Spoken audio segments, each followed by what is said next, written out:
Hi guys, Chris here from the Orthobonds team. One of the conditions that we treat regularly in the clinic, and we've researched extensively, especially over the last couple of years since my dad had his injury to his foot, is peripheral nerve entrapment, which is basically irritation of the nerves in between the bones of the hands and the feet. These nerves send and receive information further up the body to the bigger postural muscles and also the spine and the central nervous system. So if they become irritated, they can send the wrong signals, which basically can cause muscle imbalances or malposition of the joints of the body, and also irritation to the nerves where they exit the spine as well themselves. So there's many reasons that these nerves can become irritated or entrapped or stressed in the hands and the feet. With one of the most obvious ones is being injuries or strains, which can just irritate the nerves. Another is dropped arches or malposition of any of the foot bones. So in the foot we've got three arches: the medial arch, which goes across the inside of the foot, a very shallow arch across the toes, front, and then a very shallow arch on the outside, which creates a tripod stability of the foot, which holds the arches up and means that the nerves don't get pressure on them. So if these arches start to drop, if these bones move out of position through muscle imbalance or injury or some of the things that we're going to look at, that can actually start to compress the nerves and irritate them and lead to things like Morton's neuroma, irritation of the nerve, metatarsalgia, pressure underneath the foot, or basically just compressing the foot and also affecting the circulation and the blood vessels going to the feet as well.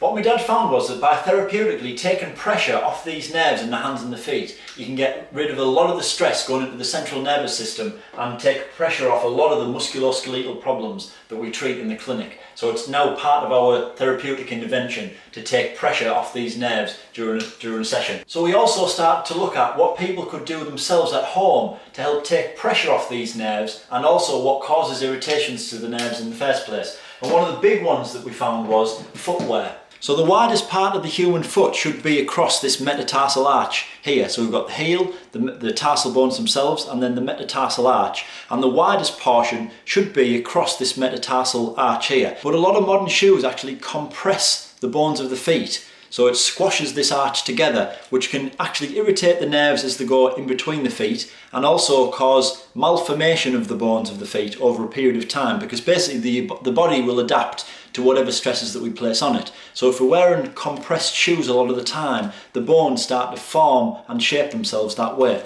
Also what it can cause is malposition of this first metatarsophalangeal joint, which is the big toe joint basically, which can just move over like this. So it can put pressure through the inside of the foot and also cause this toe to come over, which is causes one of the classic symptoms of bunions, which again can actually put more pressure on this nerve, especially in between the first and second metatarsal.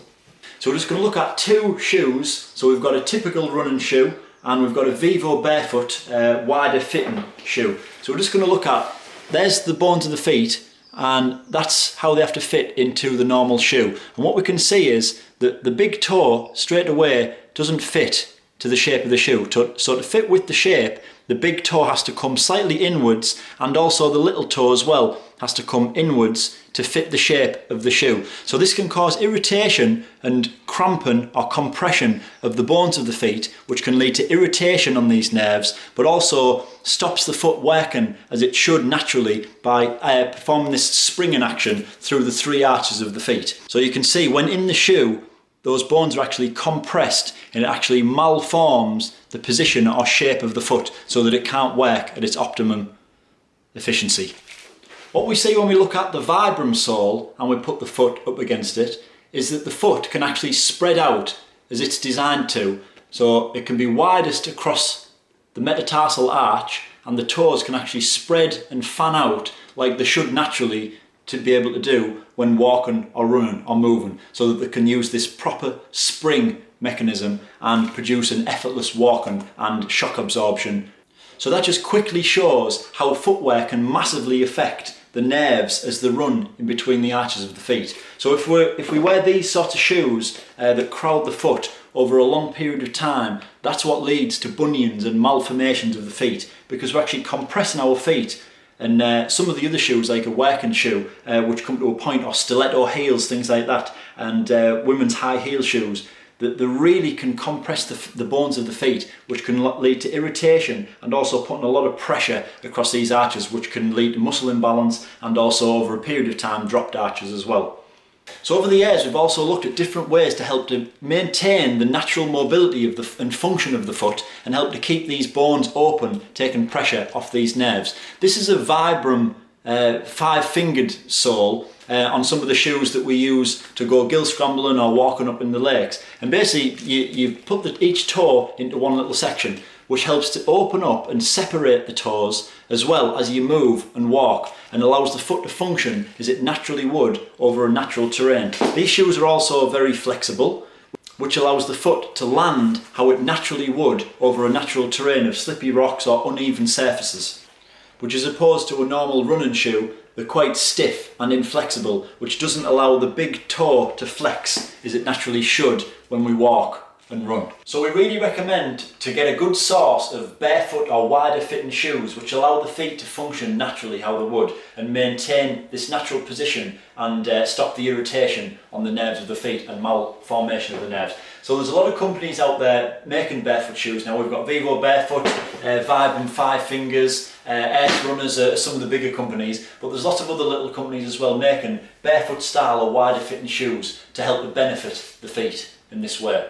Another thing that we started experimenting with was that what they could do at home themselves to help take pressure off these nerves. And what we found was by wearing toe spacers, which are a little bit fiddly to start with, but just by getting them on over the toes, and you put one basically in between each toe,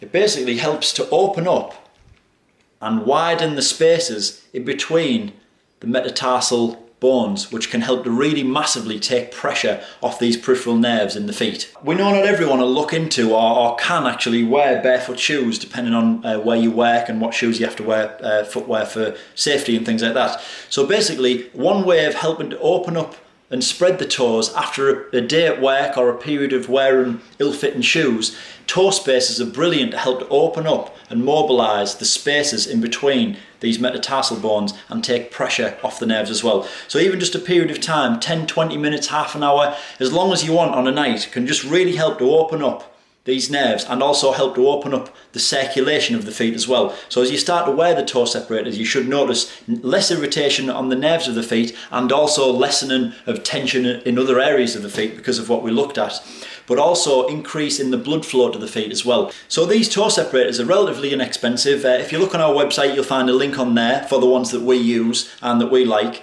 and they basically just help to open up the foot and takes pressure off some of these nerves in the feet, which was, as we've said, can cause a lot of problems to some of the postural muscles and also the spine as well. So that's one reason to wear toe space. So that's one thing that you can do yourself at home, as well as mobilising these bones that my dad's been showing you on other videos to do. You can actually also use these toe separators just to help to open up the toes and take pressure off these peripheral nerves in the feet.